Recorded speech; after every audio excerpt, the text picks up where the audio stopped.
Yes, दाइ फसिल दाइ प्रोड्युसर अफ म नेपाल हाँसेको यस ब्रो हाम्रो भिडियोमा लेफ्ट साइड ब्रो ए दाइ ल दाइ यहाँ भिडियोमा हेलो भन्नु आइएको छ सिङ्गापुरमा खानु पर्छ ब्लगिङ सुरु हो तिम्रो ब्लगिङ सुरु दाइ के मिठो मसिनो भन्नु दाइ जस अब सबैले माया देखाइदिनु पर्यो होइन अहिले चल्दो बल्दो युवा हो युवाले युवा शक्तिलाई सपोर्ट हाल्नु पऱ्यो मस्ट बी हुनु पऱ्यो मस्ट बी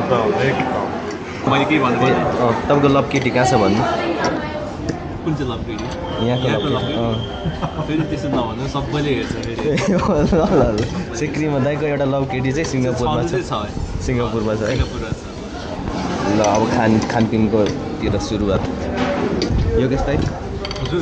योगेश दाइ चाहिँ फेरि हाम्रो यहाँ काठमाडौँको जमिनदार हो क्या चोको केटाको म्यानेजर हो भन्दा ए चोको केटाहरूको म्यानेजर हो अचारमा